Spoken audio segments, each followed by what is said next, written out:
Hi, Joe. Thank you for coming on to Under the Paycheck. I have host of Streamlined Solopreneur. Thank you so much for coming. You help other podcasters succeed with their shows. So I have to ask you, how did you first find success? This is a really good question, Amy. Thanks for having me on the show. So I used to tell people I got very lucky in the way I found success. I just started this podcast at the right time and I asked the right questions, and it had a different name that was very similar to an NPR podcast, and the podcast launched after mine. But the truth is that I launched a podcast in a niche where I was a trusted voice, where I had credibility. And so I was able to continue to build that trust and that credibility through my podcast. And I think the reason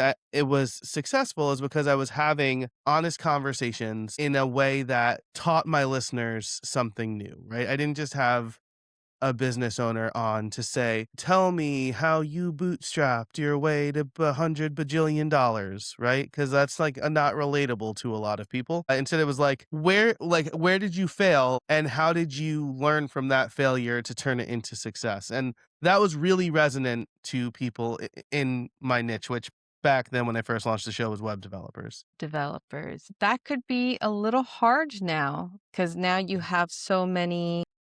I don't want to say like apps, but you have like a lot of AI that could just like help you build websites. You have a lot of, I believe it's called like Claude.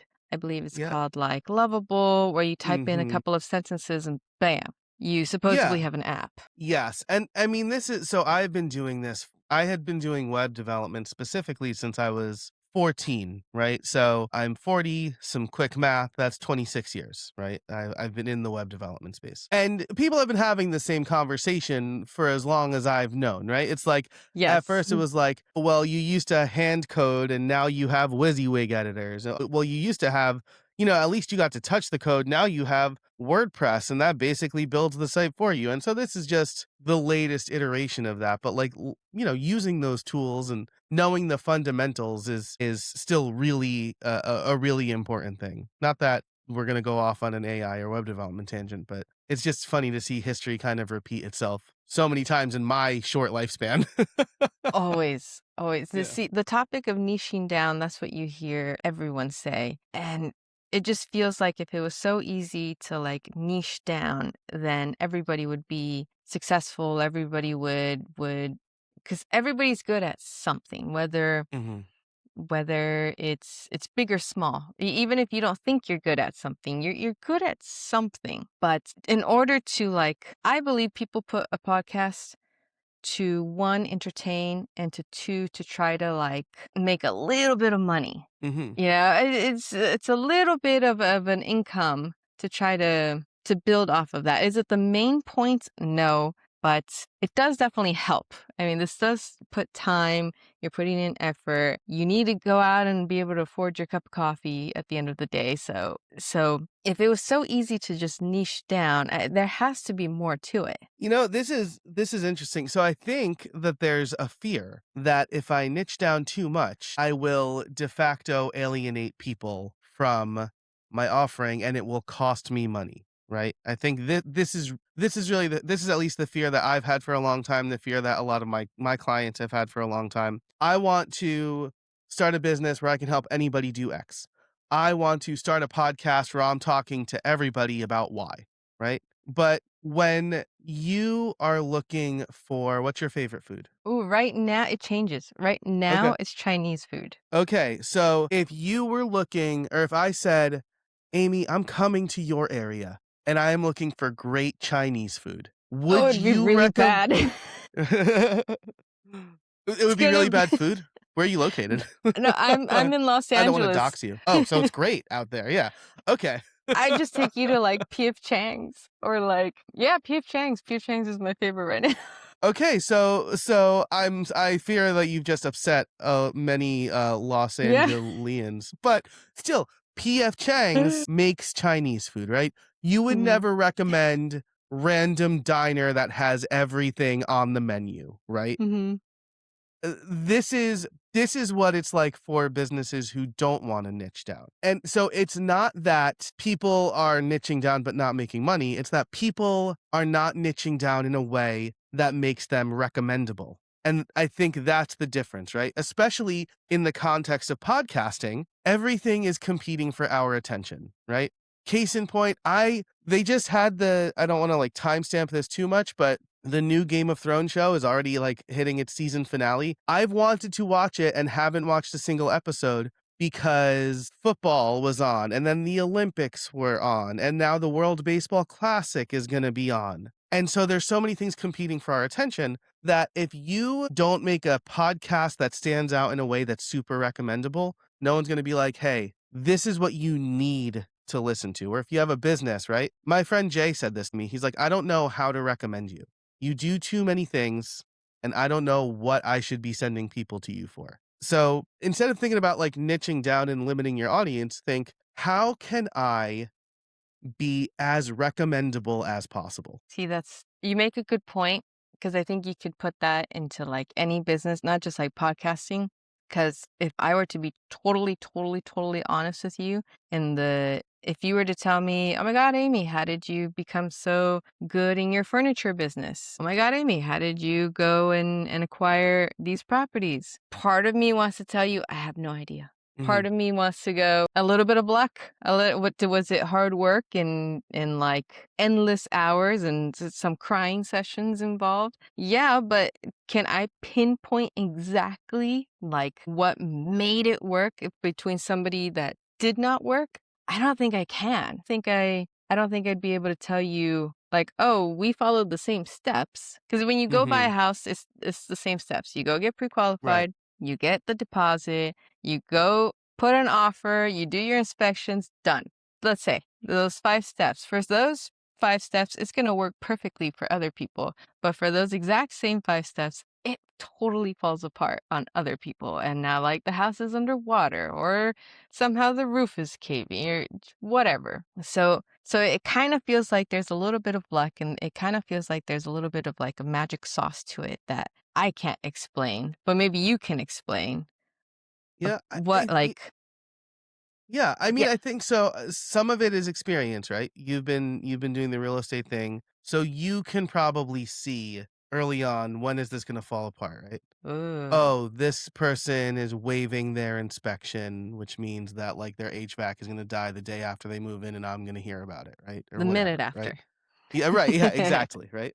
I know people who had launched a successful business and then decided that they were going to be a business coach. The same thing goes for people in the podcast space, right? I've launched a podcast and now I am a podcast coach. But you only really know how to do that thing one time the way you did it, right? I'm a huge baseball fan. I don't know if you like baseball. I mean, living in Los Angeles, you've got the I Dodgers. got all of them. Yeah. Yeah, right. I'm a New York Yankees fan, so I'm going to talk about. Well, I could talk about Shohei Ohtani, and I could talk about Aaron Judge. Right? Those guys know how to swing a bat. Those guys work with a batting coach. That Yes. batting coach can also work with short guys. Right? Ohtani and Judge are pretty tall. Right? But they can also work with short guys. They can work with heftier guys. They can work with skinny guys because they know how to look at somebody's swing and tell them the type of adjustments they need to make to put the ball in play in a way that makes sense for them, right?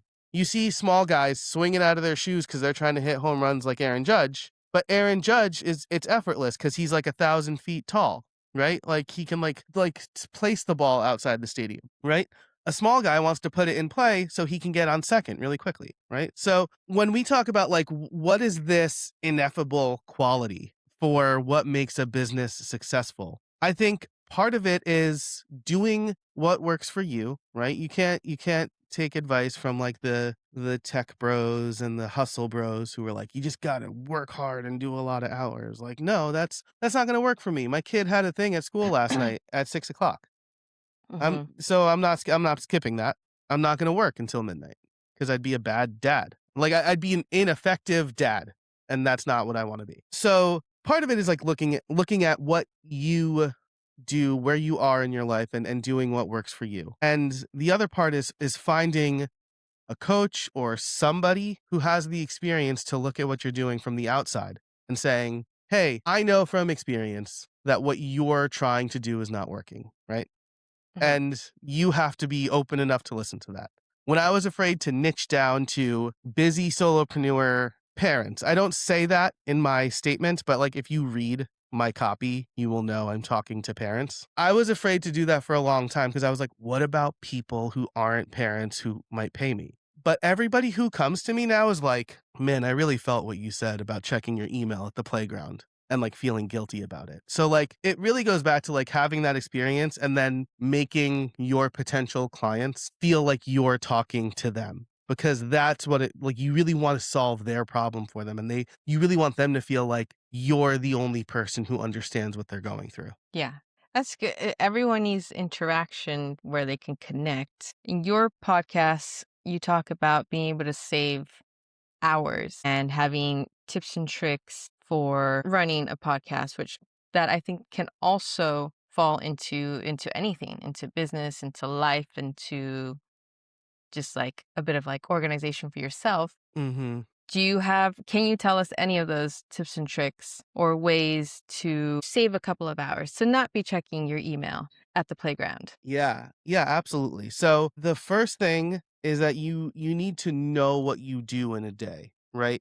Oh, If you're gonna make dinner, if you're having people over and you're gonna make dinner, you're not gonna tell them what you're gonna make before you know what ingredients you have in your cupboard or what you need to go okay. to the store to buy, right? So you can't optimize a business when you're not really sure what you're doing in a day. And I know you're like people are listening and going, Joe, I don't like I do my job every day. I know what I do. Write down the steps for each task, right? And keep track of what you actually do. Because are you starting to write a blog post and then going to check LinkedIn? Are you reading a story on the New York Times going, I can't believe that person wrote that, right? Are you texting and then going back and going, man, it's really taken me like 2 hours to write this blog post or write the Yeah. script for this episode, right? So you want to write down everything you do for, let's say, producing your podcast, right? And you want to get granular. You don't just want to say, okay, I find a guest, I do some research, I talk to them, I edit, I publish. There's a bunch of steps in between all that, right? You find a guest, you reach out, you see if they want to come on, and then you have to find the time. How do you research? Do you just ask ChatGPT, hey, give me Joe's bio? Or do you go to your guest's YouTube channel and podcast and go, wait, I I know you stalk know, you. yeah, ChatGPT doesn't know Definitely this because stalk you. I just changed the name of my YouTube channel and you caught that, right? Like I changed it within the last week of us recording this. So yeah. So what are all the steps? And then you take that list and you go through and you say, do I have to do this? And that can mean one of three things. Does this task have to be done? And if not, throw it out, right? I used to think I have to post on LinkedIn every day. I don't have to post on LinkedIn every day. Now I just post on LinkedIn when I have a thought, right? Or like when when there's something worth saying, right? It could be, do I personally have to do this? This is where I think a lot of solopreneurs especially fall down because they think that they need to do everything. I know this because I used to be like this, where if I want it done right, I have to do it myself. But really think about this. Do I personally have to do this? If it doesn't take your mouth, like your voice or your brain, someone else could probably do it. Or the third one is, does a person have to do this at all? This question is getting increasingly interesting. When I started doing automations like 8 years ago, right? My oldest daughter's age -1, because that's when I was like, oh my gosh, I can't like have a baby and also like do everything I'm doing in my business. When I started doing automations, it was like, if this thing happens, then do this, right? And now I shudder to use the word AI agent because I think that term is overused and it's largely overpromising and underdelivering at this point. But computers are increasingly getting better at performing multi-step tasks for us, we'll say. So like, can a computer do this thing? Right? That's really the part where I come in because I have been in the tech space for a long time. I understand tools, I understand tech stacks, and I can look at what you're doing and say we can totally automate this or we can build a system inside of Notion or whatever to help you manage this better. So, write down everything you do. That's document and then evaluate. So, look at all the things that you have to do and then remove the things that you don't have to do either just by throwing them out, delegating them, having, automating them, having a robot do the task for you. Do that for a couple of tasks and you're saving a few hours a week. I know AI and tech and like all of that is it's a questionable topic right now. I, Mhm. for one, am very, very interested in having robots coming into the house, having a companion, the self-driving cars, the self-driving Mhm. taxis. I can't wait. I don't know if where you are, but we have in West Hollywood, not here. I'm a little outside of LA. Mhm. Not to get too specific, but in West Hollywood, they have delivery robots delivering your food. Mm. They are the cutest thing in the whole wide world to me, but, you know, to other people, it's very questionable. It's a lot to talk about, but for me, particularly for podcasting, I have AI edit this entire episode. I have Mhm. AI to create the shorts, the clips, removing all of the Mhm. removing all of that'll be removed, and I Yeah. don't even have to, like I remember a couple of years ago, you would have to go and spend an hour or 2 and cut and cut and cut your bar to where your 1 bar now became 100 little cuts, and now you're Mhm. inputting music, and now you're putting in the images, and it looks crazy. And that took so much time, and you even went back to, like, the millisecond of, you can't breathe in this 1 second, because now it's over an hour, and you're gonna lose the viewer's, like, attention. Mhm. So I believe automation is going to be a little bit of, no, maybe not even a little bit, mainly a lot of technology. I know even for like my furniture business, you're not going to talk to a person. And I know that's heavily debated too. You're not going to be able, your first contact is you're going to be able to book me instantly through like an app. Like how we're able to book people, it's through apps. Mhm. We never see each other until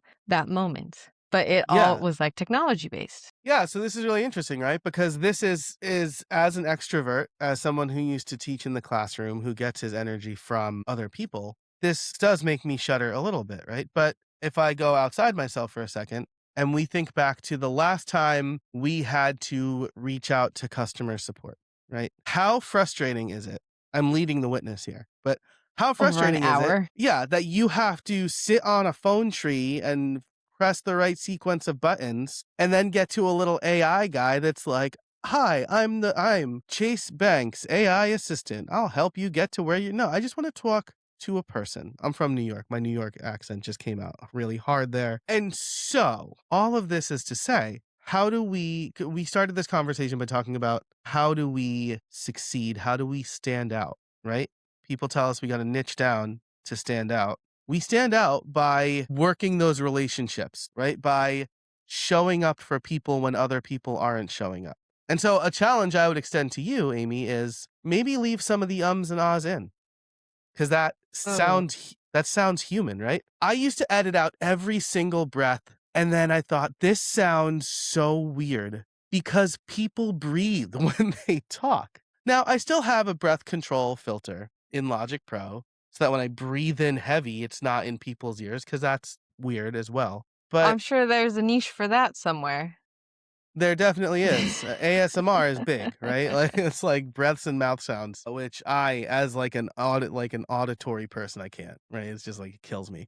Um, but leave a few in because it's going to sound more natural and less robotic, right? The big ums, right? When someone goes all right in a row, definitely remove those because that is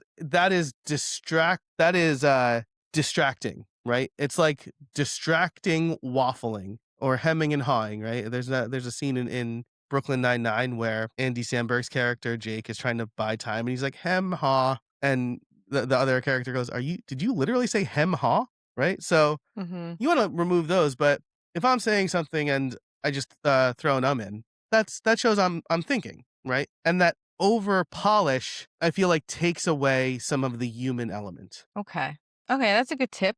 That could be some of the tips for podcasters to grow. Do you think that smaller podcasts, because you always see people with 20 million, to 100 million, to 1 million, you know, even 500K, you know, the people have these like huge milestones. Do you think because this podcast is under the paycheck, that smaller podcasts with, let's say, even 5,000, that feels a little bit more obtainable. 5,000 subscribers can make a okay living. I can't even say decent because I don't even know what these numbers look like, but an okay living thousand.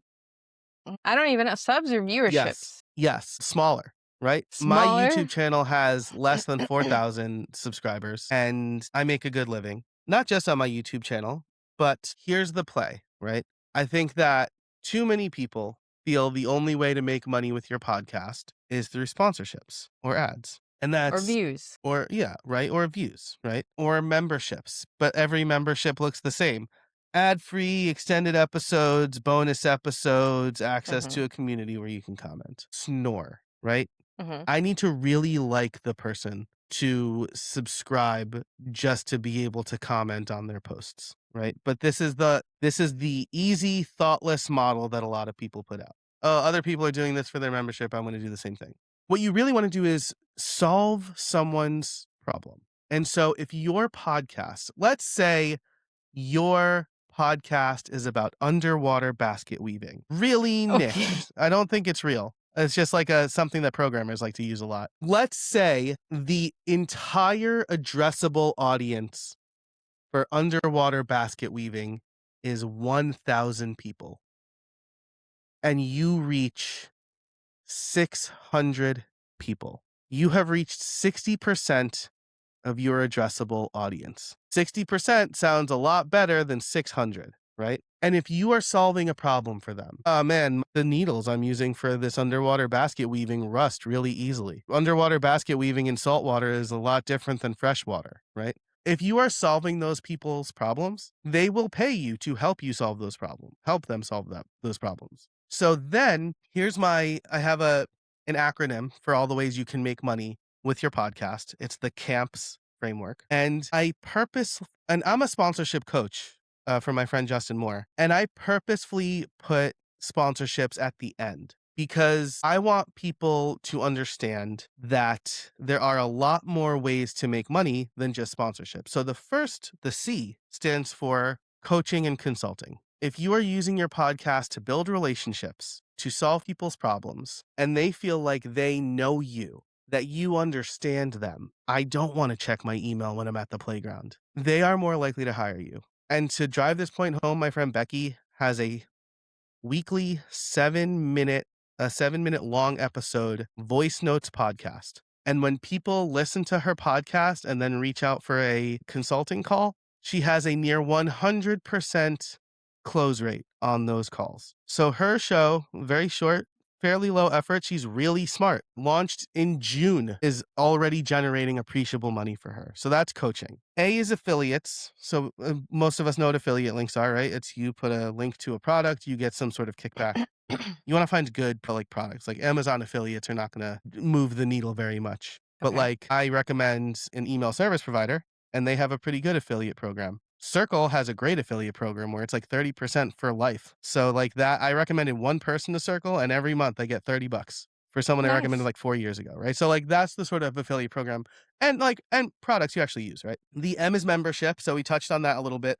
The thing about membership is you want the membership to solve a problem for your listeners. You don't just want to say ad free extended. You want to say, oh, if my podcast is about side hustles or making money, right? We're under the paycheck. Every week I'm going to do a bonus episode where I give you a behind the scenes look at my side hustle and the what I've done and how it's moved the needle or how I think it hurt me. Like that's great, right? That's really you're getting an inside look at someone's business as it's growing, right? So that's what you want your membership to be. You want it to solve a problem. And then P is products. So again, kind of like coaching, maybe it is, you're in real estate, right? Maybe you have a podcast about how to affordably buy a home in Los Angeles. I don't know if that's possible. Sounds like it's not. But like, Kinda. I have right? ideas. Yeah. So now your adjustable audience is people who are in Los Angeles or want to move to Los Angeles. But if you're solving a problem for them, your call to action is if you need this, give me a call. I offer free consulting. So like that sort of thing is a way to make money, and then sponsorships, right? Brands pay you to promote them. My audience is small. I generate 5 figures, low to mid 5 figures. I've been doing fewer sponsorships over the last couple of years because I'm focusing on my coaching products, but low to mid 5 figures in sponsorships every year. Not because I have a massive audience, but because I'm really good at a particular problem that brands are trying to solve, which is teaching people about their products. So when I do a brand deal with somebody, they want to raise brand awareness. They want a good asset that teaches. And so they'll come to me and say, like, hey, can you do a dedicated video? Put it on your YouTube channel. We'll pay you extra for usage rights so we can throw ads at it or throw ad money at it. So Is that technically considered UGC? yeah, great question. It depends. I just did some UGC for my favorite task manager, Todoist. And so they actually got the assets for them to chop up, right? When a brand is paying me to put it on my YouTube channel or in my newsletter, but they're not getting the asset to like push ads to, not usually UGC like that I would say like they're posting on their own channels as opposed to like boosting it through the social platform that is posted on. So that would be like paid usage rights is what I would call that. Well, I think we've definitely shifted from views. I grew up when the internet, when like YouTube was still like becoming a thing. Mhm. And it was primarily you were getting paid by views and then you're getting the sponsorships. Now, I think since we're moving away from like brick and mortar, or brick and mortar has just gotten so expensive, you have to sell products online. And the only way you can sell products online is if you have ads, outreach, creators. It's the new way of expanding it from the old way of somebody walking into your store and like the little doorbell ding comes in. Hello. Doesn't work that way anymore. So I think it definitely has moved to a product base from viewerships. I, th- That's I kind of what I think understood. I think something that I don't know if either of us have said yet really is trust is really important there, right? Because there's a lot of noise. There is a lot of AI generated content. My dad texted me today with like an interesting thing that he wanted to buy and he's like, "Is this a scam?" And it was a scam. Oh Right? no. And he didn't get scammed because he always asks me if it's a scam, right? And, I respond fairly immediately when I can to that, right? So, like, building trust online is maybe as a small business owner, someone who's doing a side hustle, a solopreneur, the most important thing that they can do. Because if somebody doesn't know, like, and trust you, they're not gonna hire you because most people feel like the ones who promise the moon and the stars are selling snake oil. So this is why I try to be on YouTube a lot. This is why I do my podcast, right? Before we hit record, I alluded to like, why do I keep why is it worth it for me to do my podcast? Because when people listen to my podcast, they are more likely to trust me because it's not AI slop. I'm talking about my real life. I'm giving them real tips based on things I've experienced. And then they in turn join my mailing list, hire me for coaching, join my workshop because they feel I'm legit. I'm not just trying to sell snake oil. And maybe that means I'm not going to make Gary V money or Alex Hormozy money, but I'll be able to sleep at night knowing that everybody who is giving me money, I am able to deliver for. That's important. Be able to sleep at night, Mm-hmm. especially as a family oriented person, Yeah. kids. Yes. Your niche of parenting, I find fascinating because I have now entered the age group of where all of my friends are starting to have their cute little potatoes, Mm-hmm. and they're finding it very difficult to go to work, go to school, have a social life. I've even had to try to learn to just like not complain because it's like, hey, we haven't like hung out because we're like best friends and stuff. Where you go from like talking every single day to now, oh, there's a Yeah. potato. The potato involves a lot of time. Yeah, and it's a tough adjustment, right? Because everyone gives the same advice, right? Sleep when the baby sleeps. Oh, you're in the first 90 days. It's tough, right? Like we didn't sleep when the baby slept. When the baby slept, that was like our time to actually talk. So we were just sleep deprived. And Mhm. that's like how life is going to be. And one of the reasons I've doubled down on this is because most advice for business owners is not for parents, right? The example I like to point to the most is Marie Kondo. Her Katamari method, does it spark joy if it doesn't get rid of it, right? For like Oh, decluttering. uh-huh. Yes, yes, yes. When she had kids, she was interviewed and they're like, "Are you still maintaining this Katamari method?" And she's like, "No, I don't have time for that. I have stuff everywhere. Kids need everything." right? Yeah. Another one is like Tim Ferriss. People are like, Tim Ferriss, how do you stay so productive? He's like, I wake up every day and I meditate for 2 hours. And I'm like, you, sir, do not have kids because I wake up at 5 a.m., which is an hour before my kids wake up, so that I can drink my coffee lukewarm and have a moment of peace before the chaos of the day starts. And it's not their Hmm. fault, right? I have 3 kids, so we got to get them ready for school, get them out the door before I start work, right? I can't, I don't have the luxury of meditating for 2 hours. So I want to help those people who are like in the thick of it going, will my life ever feel normal again? How am I going to possibly do client work and still be present for my children? And I have designed my life in such a way where I can knock off for an afternoon and go to the zoo with my kids and not worry that my business is going to crumble and not be checking email. That I can take a full week off or 2 weeks off for vacation or Christmas break and not work and spend that time with my family because of the business I built. And the people who are saying, hustle, work late hours, you never know when your next opportunity is going to come. That's just not tenable for people who want to be there for their kids. So they need to find a different way. See, this is why I love the idea of podcasting. Granted, it hasn't necessarily worked the way that I want it to work, but the idea of it is very attractive because, for example, I don't have kids, but I do take care of my 87-year-old grandmother. She's very cute and she's very well, but she needs a lot of work. Yeah, that is a familial commitment like that can and is as stressful as having a kid, right? Maybe they're not maybe they are waking up in the middle of the night. She But does. More of yeah. screams. But the idea of podcasting of like we get to record for like an hour and then we get to say edit for an hour and now the idea is you have like the rest of your day. It sounds amazing. That's why I want to push the idea of like yes, anybody can go do podcasting and you just got to try it because one podcasting to get into, I'm sure you have a lot more equipment than I do, but my equipment was like maybe $100. I already have the Mhm. computer for 100 other things. I had to go buy a mic. That was about it on like my end. So business wise, $100 to try to make couple figures, that is like return on investment. That is unheard of. That is, you would wish for these numbers in mortar and real estate and all of these Yes. things. So it I looks would attractive. I would tell my friends this when because like when I was in the WordPress space, like everyone was kind of cheap and they didn't want to pay for why would Yeah, I pay I would $200 a year imagine. for a thing, right? Like, Hmm. do you realize that you are launching a business for less than $1,000? And that is unheard of, like you just said, unheard of before the internet. Or if you're starting a brick and mortar store today, right? Unheard of. Like you are immediately underwater if you're starting a restaurant. Immediately. You have a 30% success rate, I right? think maybe I'm even starting a less. thing. Yeah. I'm starting a business on the internet. The worst that'll happen is no one visits my website that I've paid $200 to host. And if it doesn't work, I move on to the next thing.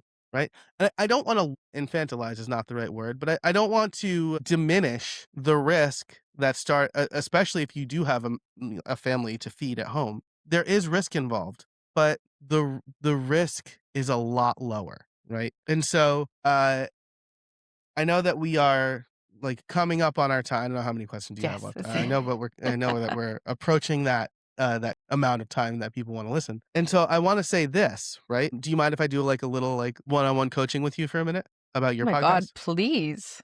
Okay. So before we started recording, I asked you, I'm putting you on the spot so you can edit this out Okay. if you want. I asked you, who is your audience? And I don't feel like I necessarily got a clear answer. You told me a little bit about what you do. And I think what I heard was your audience looks like you.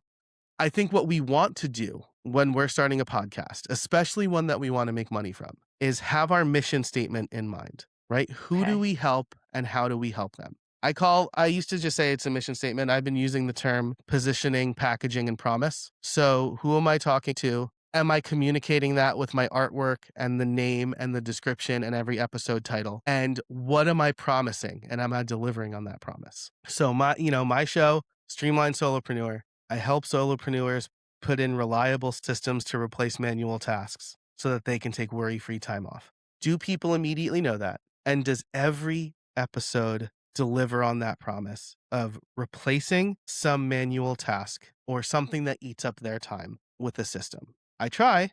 I wouldn't say every episode does it, but I think I do a pretty good job of relating it back to here's how what I'm talking about can help you get into the right mindset to save time. Maybe it's a device that will help you save time or be distraction free. And then when you have your call to action, because you've delivered, because you have your packaging, positioning, and your promise in place, when you have your call to action, join my mailing list or check out this product or sign up for a free consulting call. People are more likely to do it because now they know exactly how you can help them and and when they're ready to take the next step, they will. Okay, maybe it's a confidence issue that a lot of people have then.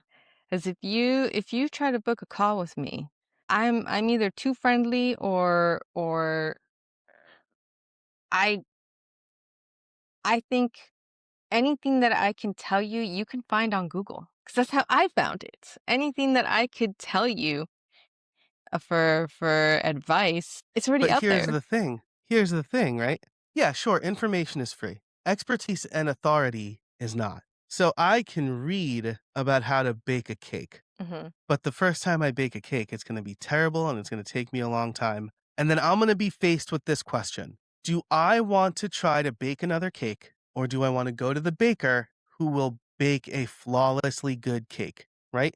And if you want to do this professionally, then yeah, you put in the time and the work. If you want to do this as a hobby, great, do it in your free time and get better at baking cakes. But if you don't want to do either of those things and you're just trying to do it so you don't have to buy the cake, then people have felt the pain and they want your solution, right? Even when you were talking about buying a house, someone who's never bought a house is like, what's an inspection? Why does it need to get inspected? What's a closing cost? What do you mean? What does under contract mean? What is escrow? That sounds like seafood, right? They can Google all that, but they're not going to have the firsthand experience and they're not going to have somebody to explain it to them in a way where it makes sense to them. And then when they're getting ready to do it again, they're going to have you because they trust you. And I know this because the first time we got pre-approved for a house, it was a very simple process. How much do you make? Are you a W-2 employee? You're self-employed? Can you prove that you've paid yourself what you've paid yourself? What's your credit score? Here's what you've been pre-approved for. I called the same credit union, spoke to a different person